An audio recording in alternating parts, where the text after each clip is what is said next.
Hello po, ngayon naman po ay samahan niyo po kami sa aming madaling araw routine ni nanay. Mag-aalas-2 na po yan, pero ayan, naglalaro pa din kami ni nanay, nagbubulagaan pa rin kami kasi hindi po ako makatulog kahit po ako ay busog. Ayan po, hinihili ako ni nanay, medyo napikit-pikit na po ako pero talagang namumulat po ako kasi magitlain po ako, konting kaluskos lang na naririnig ko, ako po ay nagigising kaagad. Ayan, kinis na lang po ako ni nanay para daw po ako'y antukin. At ayan nga, nakatulog ako, hiniga po ako ni nanay sa duyan. Ganito po palagi setup namin ni nanay tuwing madaling araw. Pero minsan naman po, mabait ako, tulog lang po ako. Gigising lang po ako pag nagugutom ako, tapos tulog na po ulit. At pagkatapos niyan, habang ako'y natutulog sa duyan, si nanay naman po sinasabayan ako ng idlip. Kasi kawawa naman po si nanay, hindi nakakatulog. Kaya sinasamantala niya na habang nakaidlip ako, nakakaidlip din siya.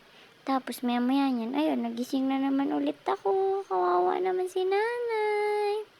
Tapos ayan, routine din ni nanay at ni tatay, nagisingan si tatay tuwing alas 2 or kaya alas 3 para palitan si nanay.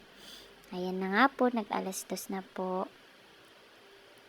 Kailangan ko pa po palang palitan ng diaper kasi si tatay po hindi po nagpapalit ng diaper ko. Si nanay lang po palagi.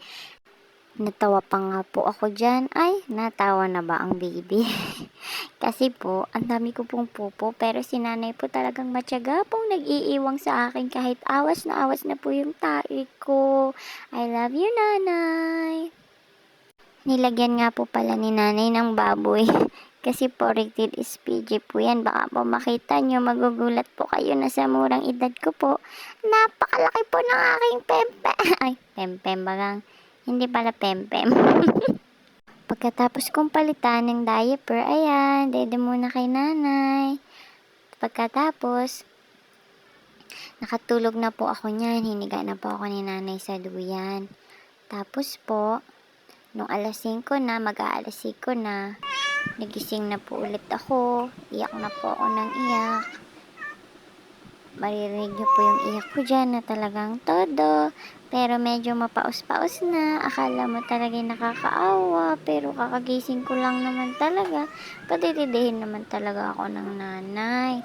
Nung kinaumagahan, ayan na, nagliligpit na po si nanay. Nahigaan. Ako po niyan ay nakay tatay po. Nililibang po ako ni tatay para si nanay po ay makakakilos.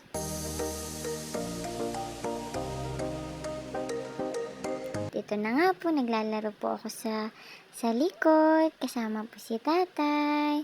Yun lang po, bye-bye!